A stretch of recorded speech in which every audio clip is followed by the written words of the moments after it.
President of the United States. Let's watch. Good morning, everybody.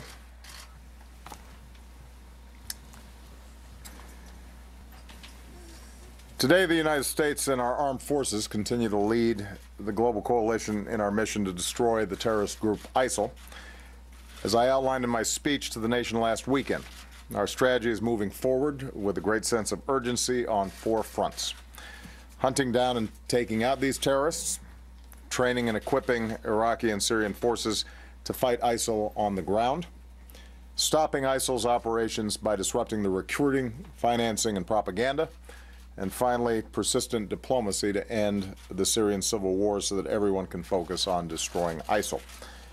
I just had a chance to meet with my National Security Council as part of our regular effort to review and constantly strengthen our efforts, and I want to thank Secretary Carter, Chairman Dunford, and Vice Chairman Selva for hosting us and for their leadership of our men and women in uniform.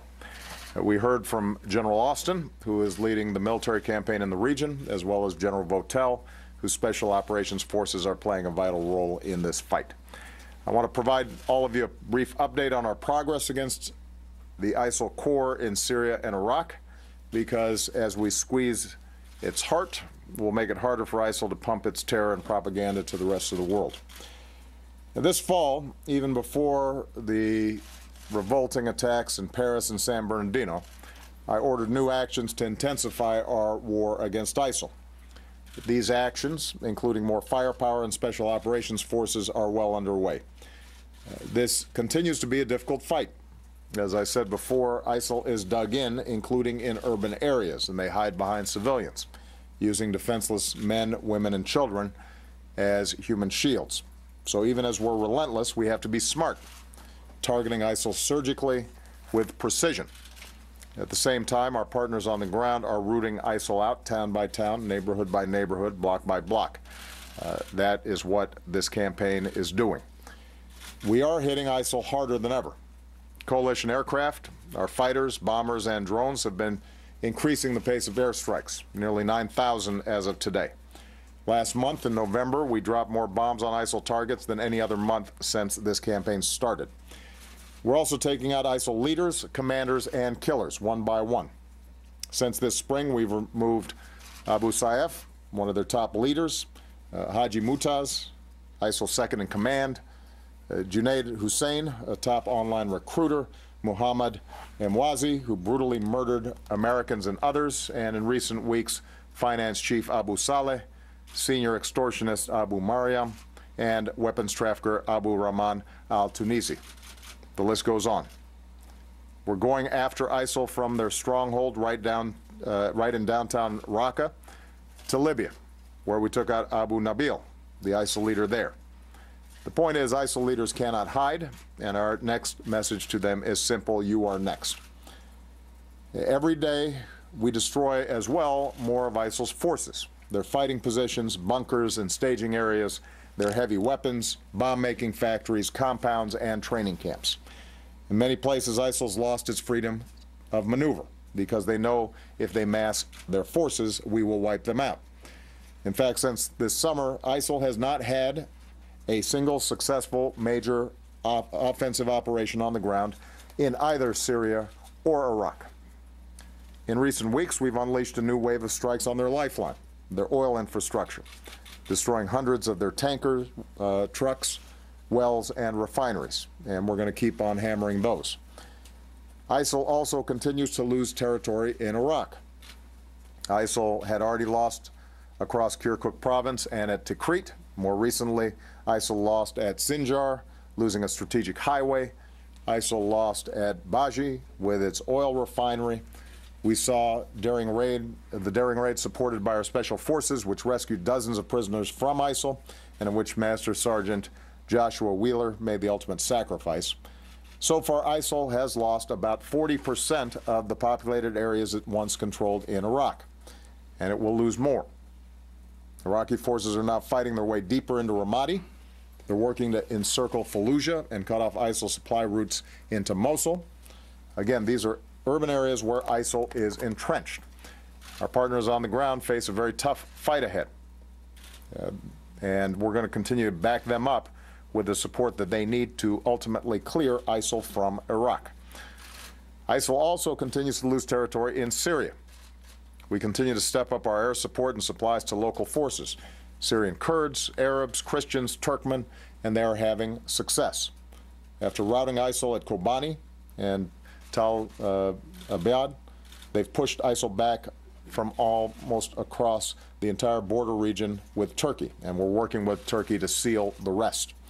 ISIL's lost thousands of square miles of territory it once controlled in Syria, and it will lose more.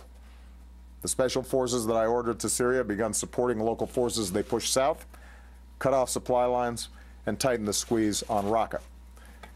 Meanwhile, more people are seeing ISIL for the thugs and the thieves and the killers that they are. We've seen instances of ISIL fighters defecting. Others who've tried to escape have been executed, and ISIL's reign of brutality and extortion continues to repel local populations and help fuel the refugee crisis. So many people are migrating, said one Syrian refugee. ISIL, she said, will end up all alone.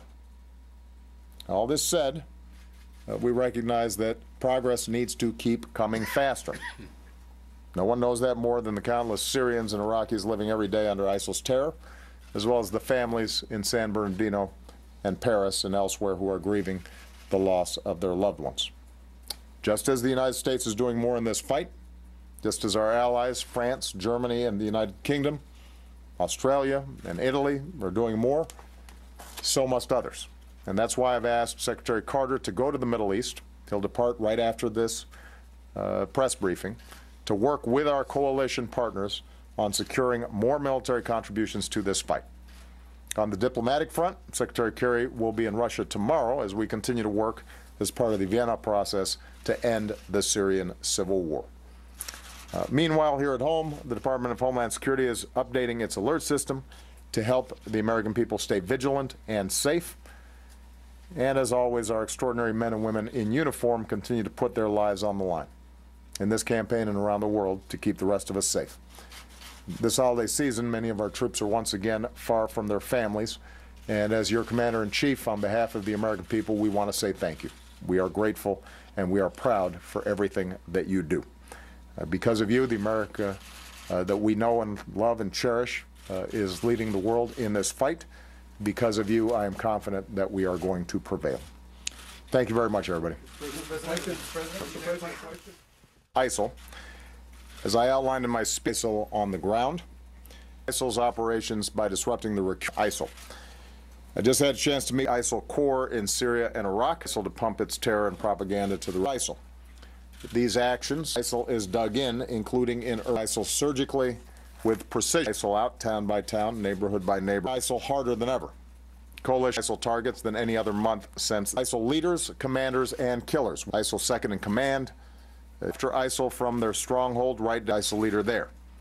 The point is, ISIL leaders cannot hide, and are ISIL's forces. Their fighting positions. ISIL's lost its freedom. ISIL has not had a. ISIL also continues to lose territory. ISIL had already lost. ISIL lost at Sinjar.